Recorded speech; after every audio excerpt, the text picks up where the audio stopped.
전 세계의 많은 사람들이 휴양지로 꼽는 콜로라도주의 아스펜에선 2014년 2월 한 여성의 죽음으로 발칵 뒤집어졌습니다. 그 여성은 57세의 낸시 피스터라는 이름의 상류층 사람들 사이에 많이 알려진 여성이었습니다. 아마 여러분들은 영화배우 잭 니콜슨이나 마이클 더글러스를 잘 아실 겁니다. 피스터는 이들과도 연애를 했었고 수많은 사교계 모임에서 빠지지 않을 정도로 항상 참석하는 셀럽이었습니다. 참고로 그녀가 이렇게 살 수 있었던 배경은 그녀의 아버지 덕분이었습니다. 그녀의 아버지인 아트 피스터 씨는 1960년대에 이 부자 동네인 아스펜을 건설하는데 큰 도움을 준 사람 중 한 명으로서 지금 아스펜의 버터밀크산의 토지를 대부분 소유하고 있었습니다. 참고로 그 버터밀크산에는 전 세계에서 찾아오는 스키장이 있는 곳이죠. 이 스키장에는 미국의 많은 셀럽과 부자들이 별장을 소유하고 있는 곳이며 지역사회의 발전에 기여한 그 공로를 인정해주기 위해 피스터 씬의 이름을 딴 거리도 생겼죠. 그래서 피스터의 별명은 이 버터밀크산의 여왕으로도 불렸습니다. 그런데 그토록 유명했던 이 여성이 침실 옷장 안에서 쓰레기 봉지와 침대 시트에 쌓여져 머리가 완전히 박살나 있던 채로 발견되었던 것입니다. 그래서 많은 사람들이 매우 놀랄 수밖에 없었죠.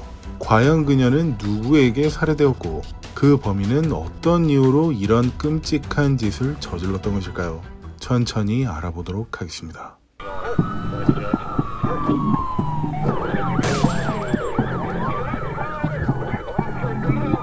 그녀는 살해되기 전 3개월 동안 호주에서 따뜻한 햇살을 맞으며 휴가를 보내고 왔습니다. 하지만 미국으로 돌아오자마자 그런 봉변을 당했던 것이죠. 먼저 아스펜 보안관서에선 가장 유력한 용의자로 캐시 카펜터를 지목했습니다. 캐시는 피스터의 개인 비서 및 회계사로 일하고 있던 여성이었죠. 그녀를 용의자로 지목했던 이유는 아직 결혼을 하지 않았던 피스터에게 캐시는 자신의 모든 것을 관리해주는 아내나 남편과 같은 존재로서 그 누구보다 가깝게 지냈기 때문이었습니다. 두 번째로 지목된 사람은 낸시 스타일러였습니다. 그녀는 남편인 윌리엄 트레이 스타일러 씨와 함께 피스터와 심각한 돈 관련된 문제를 겪고 있었습니다. 원래는 덴버에서 살던 낸시와 윌리엄 씨는 함께 아스펜에 부동산 투자 겸 정착을 위해 옮겨왔었습니다. 하지만 어떤 문제로 인해 이 부부는 인생 최악의 공경에 빠져버렸습니다. 그래서 스트레스로 원래 마취과 전문의로 일하던 윌리엄 씨는 신경계 손상으로 하체를 절기 시작했고 우울증을 앓기 시작했습니다. 제대로 걷기도 힘들었던 그는 마취과 전문의로 일할 수 없어 은퇴해야만 했었습니다. 그리고 자세한 이야기는 이러했습니다. 덴버에서 윌리엄 씨는 30년간 마취과 전문의로, 낸시는 헤어 디자이너로서 남부럽지 않은 멋지고 부유한 생활을 누렸습니다. 하지만 나이가 들기 시작하면서 보유한 현금이 많아지자 여기저기서 투자 권유가 들어오기 시작했죠. 그중 한 곳이 이곳 아스펜에서 발행되는 신문인 아스펜 타임즈에 실려있던 광고 중 이곳에서 유일한 보톡스 및 레이저 피부 성형 같은 병원을 짓는 투자 광고를 보았습니다. 미국에서 가장 부자들이 자주 놀러오는 아스펜에서 미용 관련된 사업이었으니 스타일러 씨 부부는 순간 혹할 수밖에 없었습니다. 그래서 일단 그곳으로 방문해서 지내기 위해 임대할 집을 찾던 중 피스터가 호주에 가 있을 3개월 동안 자신의 집을 임대로 내놓은 것을 봤습니다. 그래서 3개월 동안 한 달에 $4,000짜리 피스터의 집을 임대 신청을 했고 그중 절반인 $6,000를 먼저 입금을 했습니다. 하지만 돈이 차고 넘쳤던 피스터는 노부부에게 한 달은 서비스로 제공하겠다고 얘기하고 호주로 떠나기 위한 준비를 했습니다. 시작부터 이렇게 호의를 받고 시작한 스타일러 씨 부부는 크게 만족하고 밝은 미래를 꿈꿨습니다. 그런데 그때부터 시간은 이상하게 흘러갔습니다. 한 달을 무료로 제공하겠다고 했던 피스터는 그것을 볼모로 호주로 떠나기 전에 낸시를 마치 하인 부리듯 하루에 2-3번씩 머리를 무료로 만져달라고 했습니다. 원래 그 일을 했었다는 사실을 알고는 제대로 부려먹었던 것이죠. 네, 그랬습니다. 피스터가 이 부부에게 한 달을 무료로 제공했던 이유는 호주로 떠나기 전 한 달간 같이 살면서 집안일을 해달라고 했기 때문이죠. 힘들었던 한 달이 지나고 집주인인 피스터는 호주로 떠났고 이 부부는 자신들이 할 일을 제대로 할 수 있었습니다. 그런데 이들이 느꼈던 안도감은 얼마 가지 못했습니다. 피스터의 분신과도 같았던 비서인 캐시는 스타일러 씨 부부를 상대로 소송을 걸었습니다. 소송의 내용은 스타일러 씨 부부가 피스터의 집을 제대로 관리하지도 않고 잔금을 지불하려 하지 않았기 때문이라고 되어 있었습니다. 결국 피스터는 호주에서 예정보다 4일 먼저 미국으로 돌아오면서 그들에게 이메일을 한 통 썼습니다. 이런 내용이었죠. 당장 짐을 싸서 덴버로 돌아가세요. 집을 있는 대로 최대한 잘 관리하고 피해주지 않으면서 생활했던 스타일러시 부부는 어이가 없었습니다. 먼저 캐시가 소송을 걸어왔던 잔금은 피스터가 처음 한 달간 같이 지내면서 받지 않겠다고 했던 한 달치 렌트 비용이었기 때문이죠. 하지만 서류상으로 남긴 그 어떤 것도 없었기 때문에 이 노부부는 뻔뻔하게 나오는 그들을 상대로 대응할 방법이 없었습니다. 어쨌든 나가라고 해서 방을 빼기 전에 그 집의 모든 것을 최대한 정리해놓고 근처에 있는 모텔로 옮겨갔습니다. 옮겨갔다기보단 쫓겨났다고 표현해야 맞을 것 같네요. 왜냐면 지하실에 놔뒀던 재봉틀과 목욕용품들도 가지고 나올 시간조차 주지 않았으니까 말이죠. 어쨌든 스타일러시 부부는 얼마 뒤 해당 소송 내용을 직접 확인하였고 구체적인 내용은 이러했습니다. 스타일러시 부부는 한 달치 렌트 비용인 $4,000와 집에 있는 수많은 집기들을 파손시킨 이유로 $14,000의 피해 보상금을 요구한다. 혹시 집에서 야구 배트를 휘두르면서 명품 도자기를 다 깨기라도 했던 것일까요? 덴버에서 건너와 눈뜬 채로 코를 베인 스타일러시 부부는 피스터의 행동에 너무 어이가 없었고 해당 소송을 맞대응하기로 하고 변호사를 선임했습니다. 그리고 이들이 그 집에서 쫓겨난 지 3일이 지났습니다. 그런데 비서인 캐시는 3일 동안 전혀 연락이 되지 않던 피스터를 이상하게 생각했습니다. 평소에도 워낙 제 멋대로인 여성이라 하루 이틀은 잠수를 탄 적이 있었지만 3일 동안 전혀 연락이 닿지 않았던 적은 한 번도 없어서 걱정하는 마음으로 그녀의 집으로 향했습니다. 하지만 문 밖에서 아무리 불러도 피스터는 응답이 없었고 문을 살짝 당겨봤더니 열려 있었습니다. 그런데 집안은 마치 어떠한 생명체도 없다는 듯 아주 고요했고 먼저 그녀의 침실로 향했습니다. 침실에 도착한 캐시는 태어나서 처음 맡는 끔찍하고 역겨운 냄새를 맡을 수 있었습니다. 그리고 그 냄새의 진원지를 찾아서 다가갔고 결국 진원지로 보이는 옷장을 열어봤습니다. Ma'am, I need you to take a deep breath.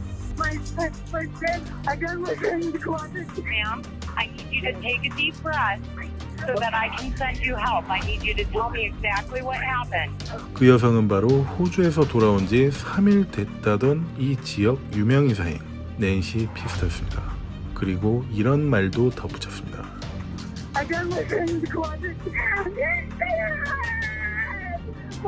My friend came back from Australia and had some people living there and they threatened them about owing money. 가장 처음 발견했고 신고하던 통화 중에 누군가가 죽였을 거라고 생각한다고 말하는 것은 일반적이진 않죠.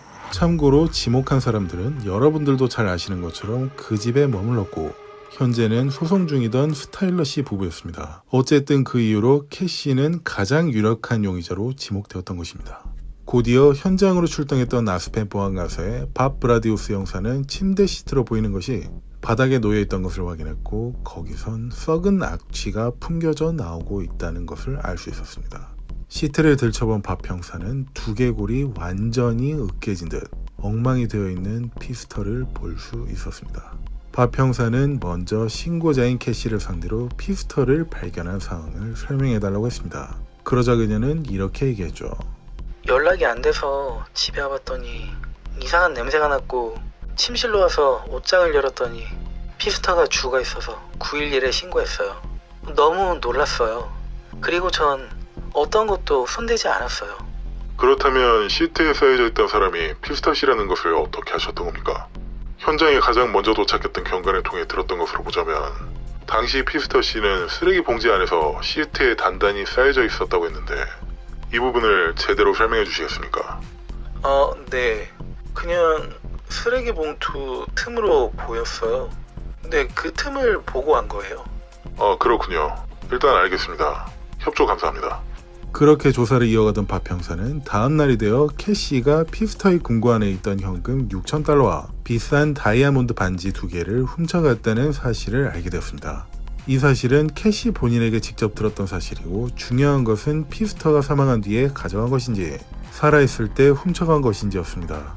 시기상 피스터가 사망하고 가져갔다면 그녀가 살인했을 가능성이 너무도 농후해지니까 말이죠.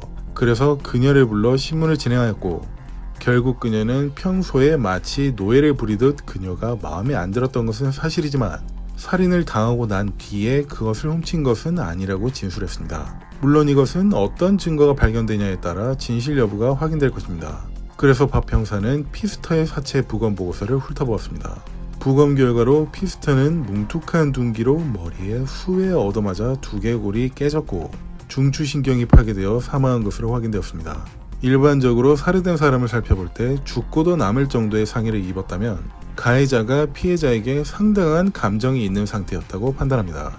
예를 들자면 칼을 한두 번이 아닌 수백 번 찔렀다든지 지금 이 사건처럼 머리가 완전히 두부 으깨지듯 느껴질 정도로 내려쳤다든지 하는 것처럼 말이죠. 그 이후로 캐시와 스타일러 씨 부부는 유력한 용의자일 수밖에 없는 위치였고 당시 사건 현장에는 살해 현장을 숨기려 피가 튄 침대 매트리스를 거꾸로 뒤집어 놓는다든지 하는 특이점이 발견되었습니다. 그런데 머리가 그 정도로 으깨졌는데도 방바닥에 있는 카페트에는 고작 피 몇 방울밖에 튀지 않았다는 걸 볼 수 있었습니다. 어떻게 그게 가능했던 것일까요? 일반적으로는 둔기로 사람 머리를 내려친다면 방 안은 온통 피칠갑이 되어 있어야 맞습니다. 여러분들도 아마 제가 다뤘던 이전 사건들에서 피해자가 둔기에 머리를 맞아 사망했던 사건들을 많이 보셨을 텐데 그럴 때마다 방 안은 난리가 났던 것을 볼 수 있었던 것처럼 말이죠. 이것으로 용의자는 상당히 숙련된 방법으로 피가 최대한 튀지 않도록 살해했던 것으로 예상할 수 있었습니다. 이때 박 형사의 머릿속을 스치고 지나간 한 명이 있었습니다. 바로 마취과 전문의로 30년간 근무했던 윌리엄 씨였습니다. 숙련된 의사라면 신체의 어떤 부분을 내려쳤을 때 피가 덜 튄다는 것쯤은 잘 알고 있었을 테니까요. 그리고 캐시는 계속해서 스타일러 씨 부부를 의심하고 있었기 때문에 박 형사를 포함한 아스펜 보안가서 형사들은 스타일러 씨 부부가 묵고있던 호텔을 급습했습니다. 때는 오전 5시 30분. 한창 잠을 자고 있던 그들은 체포되어 보안관서로 이송되었고 입고 있던 옷과 갖고 있던 모든 옷을 수거하여 분석에 들어갔습니다. 그런데 여기서 여러분들도 이런 생각이 드실 겁니다. 거동도 힘든 노인인 윌리엄이 어떻게 피스터를 그토록 잔인하게 살해하고 깨끗하게 쓰레기 봉투 안에 넣어서 옷장에 집어넣었던 것일까?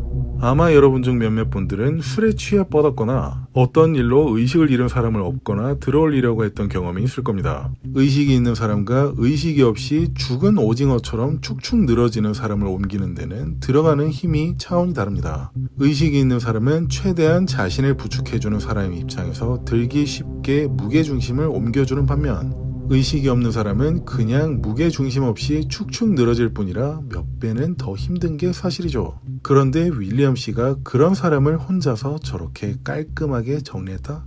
게다가 킹사이즈 침대 매트리스를 혼자서 뒤집었다?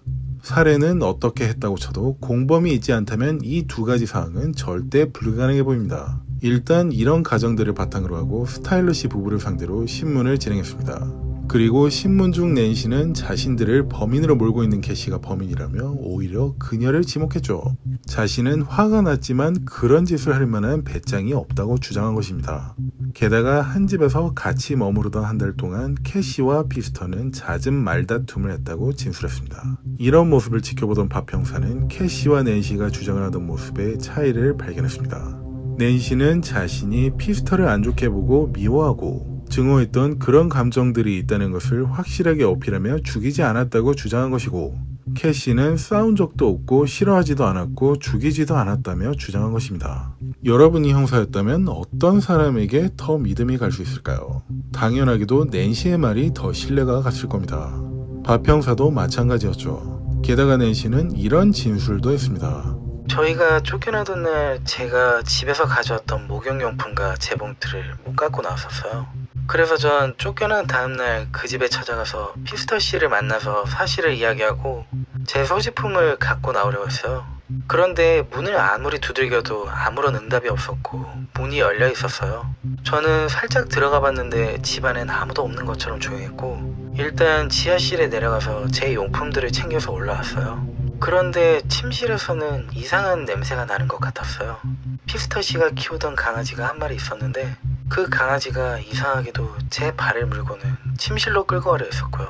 혹시 피스터 씨와 마주치면 무단 침입으로 더 난리를 칠게 두려워서 집 밖으로 얼른 나왔었어요. 그런데 그녀가 그때 죽은 상태였다니 상상조차 못했어요. 이어서 윌리엄 씨를 상대로도 신문을 진행했지만 스타일러 씨와 같은 감정 상태였고 죽이고 싶다고까지는 생각했지만 정말 죽이려고 했다거나 그런 비슷한 마음은 전혀 없었다고 했습니다. 그러는 동안 그들이 갖고 있던 모든 옷가지의 분석이 끝났습니다. 옷가지에서는 그 어떤 혈흔 같은 것도 발견되지 않았습니다. 이들을 체포한 상태에서 아무런 증거를 발견하지 못한다면 기소할 수도 없었기 때문에 12시간이 지나면 풀어줄 수밖에 없는 상태가 되었죠. 한편 스타일러 씨 부부가 묵고 있던 모텔과 그 근처를 수색하던 경관들은 충격적인 한 가지를 발견합니다.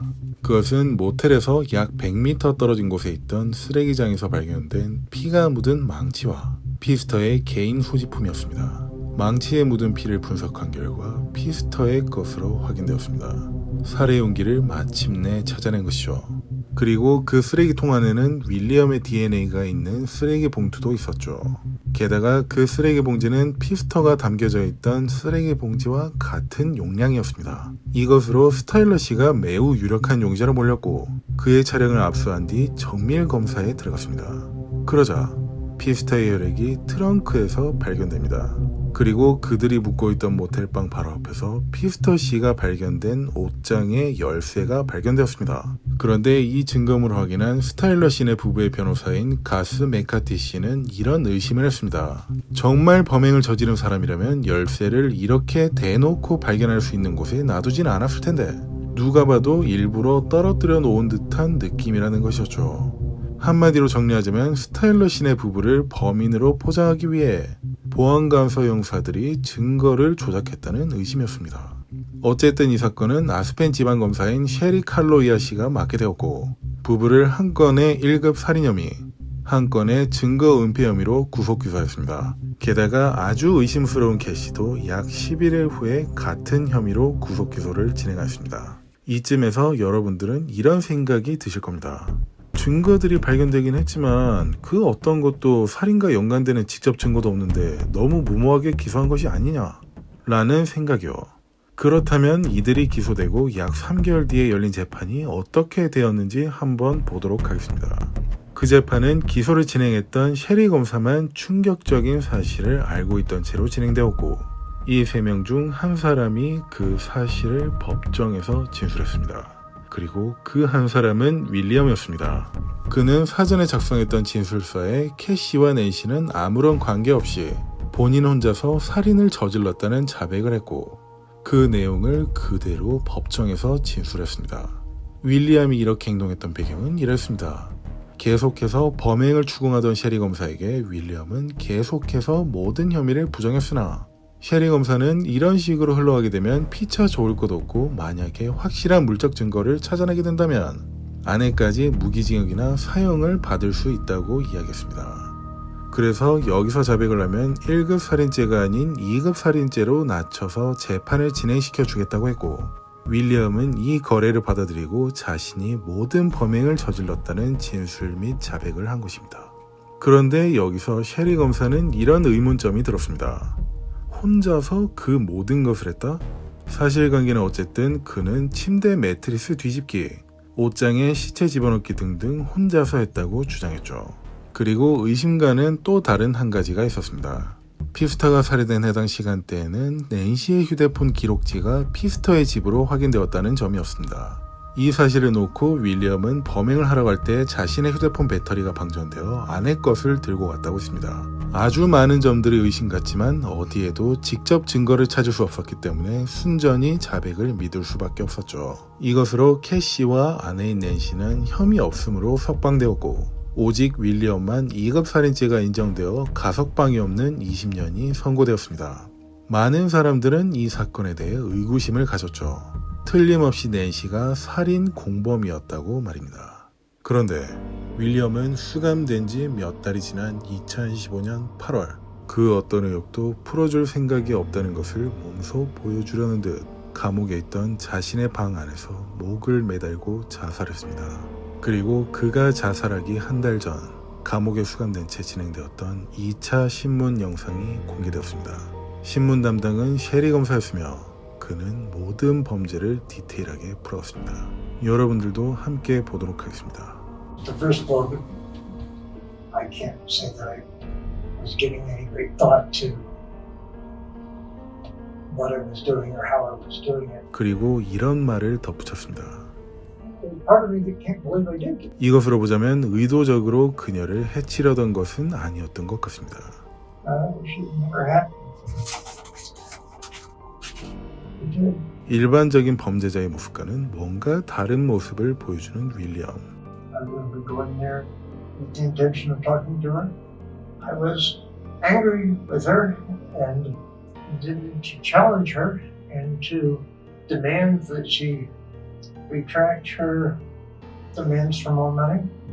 I intended to confront her and to demand that she back down. 집에 찾아가서 두들겼지만 안에서는 아무런 응답이 없었고 문이 열려 있어서 들어갔습니다. I remember calling her name, coming in, finding her blissfully asleep. 그리고 그녀가 있던 침실로 가서 불러서 깨우기 시작했습니다. I think there was part of me that was thinking that she was playing asleep, that she was just not responding. I've been told since that time that she had earplugs in. That's why she didn't hear me. I didn't know that at the time. 어쨌든 그녀는 계속해서 저를 무시하고 자고 있었습니다. She was sleeping peacefully while my life was going down the tubes. The next thing I knew, it had been done. 그래서 준비해온 망치로 저에게 등 돌리고 자고 있던 그녀를 내리쳤습니다. I stood the first blow in the back of her head because that was what was available, so that she would not react to that. Took her from sleep straight to unconsciousness. 그런 뒤 그녀가 사망한 건지 맥박을 체크했습니다.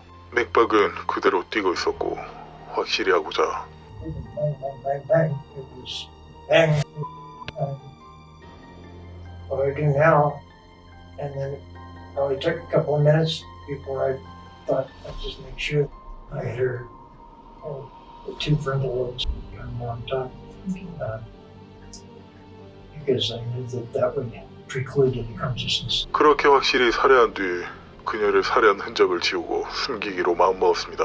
I wanted to contain her and the blood so that she didn't bleed on the things. And I grabbed some big trash bags and went over her head, put her on her feet, the extended cord to kind of hold her up like this. I rolled the body onto a sheet, pulled her off of the bed onto the floor, and then dragged the sheet, basically. The sheet there, she's there, grabbed the foot of the sheet, so to speak, back up, pulled it to me. Only took about, it was only about 10 feet. 지금 영상에서 윌리엄의 모습이 잘 보이지 않으실 테지만 신문 당시엔 하체를 전혀 쓰지 못하는 몸으로 재현을 하려고 노력하는 모습이 담겨져 있었습니다. 한마디로 그녀를 혼자서 쓰레기 봉투에 담아 끌고 갔다는 건 말도 되지 않았다는 것의 반증이기도 하죠. 어쨌든 그는 계속 얘기를 이어갔습니다. They probably can't believe I did it. 그리고 이 모든 의심들을 떨쳐버리려 한다는 듯한 말을 내뱉었습니다. One thing I know beyond doubt is that Nancy not only had no involvement in it, she had no knowledge of it. 과연 정말로 낸시는 공범이 아니었을까요? 모든 정황상 증거들은 낸시를 가리키고 있는데 오직 윌리엄만은 아니라고 주장하고 있습니다. 어쨌든 직접 증거가 없었기 때문에 셰리 검사도 어쩔 도리는 없었죠. 그리고 셰리 검사는 윌리엄에게 한 서류 뭉치를 내밀었습니다. 그것은 피스터의 아들이 작성한 진술서였습니다. 거기에 적혀있는 한 문장을 직접 읽어보라고 한 것이죠. When I returned home that night, my mother was. I told her not to go to the kitchen there. 여러분들은 이렇게 행동하고 이런 감정들을 내보이고 있었던 윌리엄이 어떻게 보이십니까? 정말 이런 사람이 피스터를 잔인하게 살해했다고 생각할 수 있을까요? 이 영상에는 약 8시간 동안 진행되었던 신문의 모든 것이 담겨져 있었습니다. 중간중간에 계속해서 울먹이던 그의 모습이 잘 담겨져 있었죠. 정말로 증오스러웠다면, 머리가 으깨질 정도로 망치로 박살냈을 정도로 미웠다면 왜 눈물을 계속해서 흘렸던 것일까요? 그 진실을 알고 있을 두 사람 중 한 사람은 세상을 떠났습니다. 지금은 낸시 스타일러 씨만이 유일하게 진실을 품고 있는 사람이죠. 현재까지도 많은 의혹이 지워지지 않는 사건입니다. 과연 진실은 밝혀질 수 있을까요? 아니면 이미 진실은 우리 눈앞에 밝혀졌지만 믿기 힘든 현실일 뿐일까요? 확실한 건 아무도 알 수 없겠지만 언젠가 알 수 있길 기대하겠습니다. 저는 쇼킹TV 톰슨이었습니다. 긴 시간 감사합니다.